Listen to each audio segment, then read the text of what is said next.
Today I'd like to talk to you about one of my favorite franchises, which is, obviously it's not going to be Pokemon because you already know I adore Pokemon and most of my channel is Pokemon content, although not all. I would like to talk to you guys about Dragon Ball Z, or I guess Dragon Ball Super, the Dragon Ball franchise. And specifically, not really why I like it or why I still like it, but why it really mattered to me last year and what DBZ things I did last year, which actually inspired me this year to make the video that I most recently did on what cool Pokemon stuff I want to do this year, because last year was a very DBZ focused year. First, I got back into the card game. Now, a lot of you know that a few years ago I opened up some Pokemon TCG and I said, look, I don't really enjoy the gameplay as much. I grew up with Yu-Gi-Oh, which made it very odd to, get into Pokemon. And then back then a lot of people were saying, oh, maybe try out Magic. And I bought, it's not even here now, but I bought some starter decks for Dragon Ball Super when the card game came out, and I just had no idea. I didn't understand how to play it because I'd never played Magic, which the DBZ card game has a lot of the same rules as Magic. So I kind of gave up on that for a very long time. Then last year, we were obviously, with the world being as it were, a lot of people went into lockdown. We were on a very soft lockdown, more like a isolation situation. But I strategically left the two starter packs, the Goku and the Piccolo one, at two of my guy friends' house, and I just let it be there. And I was like, maybe they will learn how to play it, and then I have someone to play the card game against. In the meantime, so a couple of months before that, one of my friends actually did teach me how to play Magic, which was very confusing coming from just playing the Yu-Gi-Oh card game. And that was like, what, 10, 15 years ago? A long time ago. So I started playing the DBZ card game with my friends because they had nothing else to do and they figured out how to play it. And then one of my other friends, he got super into it. And then another friend was like, oh, well, I want in on this too. And suddenly I had this group of friends that I was able to play the Dragon Ball Super card game. I'll show more of the cards at the end, purely because the ones that are sleeved will obviously reflect against the light. But the art style's really neat. They have a lot of scenes from Dragon Ball Super, but also some of the newer sets go into like even GT and just general non-canon stuff, but it's neat to see. And I also like the way they balance the game. So far I think definitely Dragon Ball Super is probably my favorite collectible card game. Although I don't have a lot of time to play it, I basically made myself an Android 21 deck because I cosplayed as Android 21 and I like her storyline in the games, and I made myself an Android 21 deck, and that's now my deck. Until I have time to invest more time in it, if someone wants to play cards against me, that's the deck I'll probably be using. Speaking of the Dragon Ball FighterZ game, you guys remember when I was playing it a very long time ago, Dragon Ball FighterZ? Well,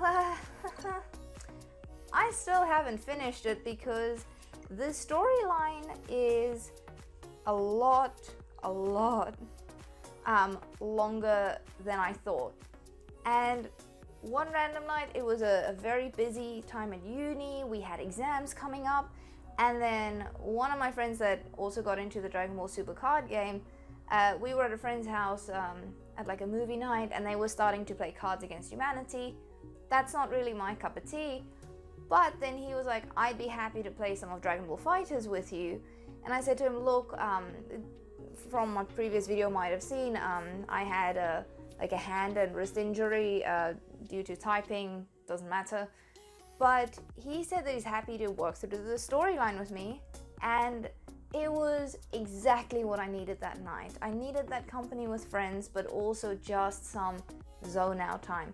And the Dragon Ball FighterZ storyline is pretty good for that, and it adds really nice bits and pieces to it. So if you own the Dragon Ball FighterZ game, especially on Switch, which you're never gonna play competitively on the Switch. It's an arcade fighting game on the Switch. It's portable. It's great.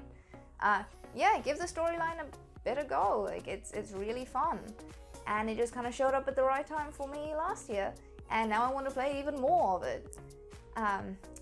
Also, I want to cosplay as Android 21 again, and this time give you guys photos, because last time I had very limited photos that I took of my Android 21 cosplay, and currently I have blue in my hair, so not quite now, but as soon as that washes out, I want to get back into cosplaying some DBZ things, and there's 1 or 2 other characters that I'm playing around with that I might also cosplay or crossplay, or we'll see.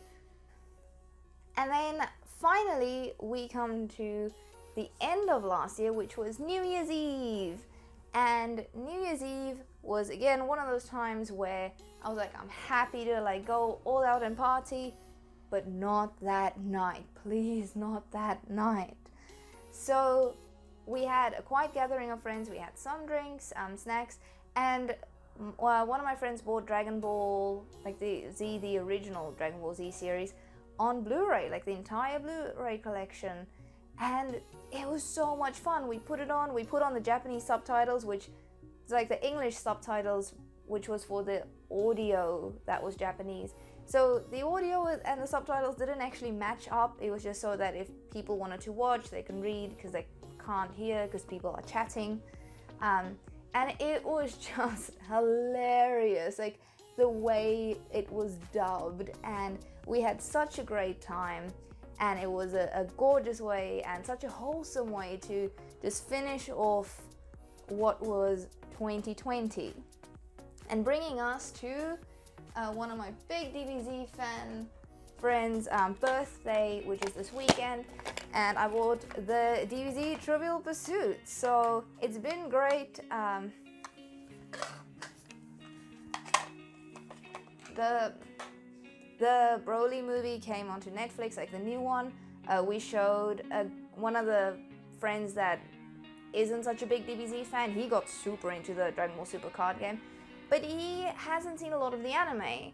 So they were watching at their house a lot of Abridged, and then we showed, like every week we'd watch one of the movies from the movie collection, and I haven't actually seen that many of the DBZ movies because I used to have to rent them out on VCR, and our video shop just didn't have that many tapes, or DBZ tapes.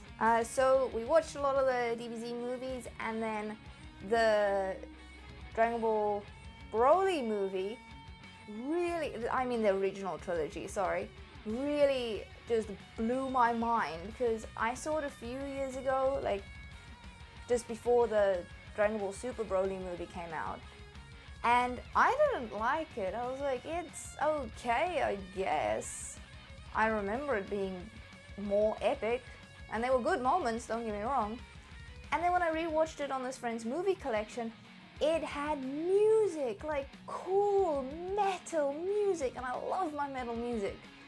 So that was an awesome experience, and it really added to it. So well done to America for really like increasing the quality of the movies via soundtrack, and I love that. And then Dragon Ball Super's Broly came onto Netflix, and that was just my comfort movie. Like I think I watched it like 3 times that week, either on the background or with friends. And yeah, it's just been great. Like a franchise that's that old, and yeah, I know Pokemon is old as well, but Pokemon brings out regular content. Yes, we got Dragon Ball Kakarot last year. Again, something really fun that I could watch some of my friends play. I don't have the time currently to play it myself, but there's not all that much new DBZ content other than some manga chapters from Super coming out. And I think it's great. I think it's great that the DBZ YouTubing community can like help keep this franchise alive and relevant and still really special in people's hearts. And that's all I wanted to share with you guys today.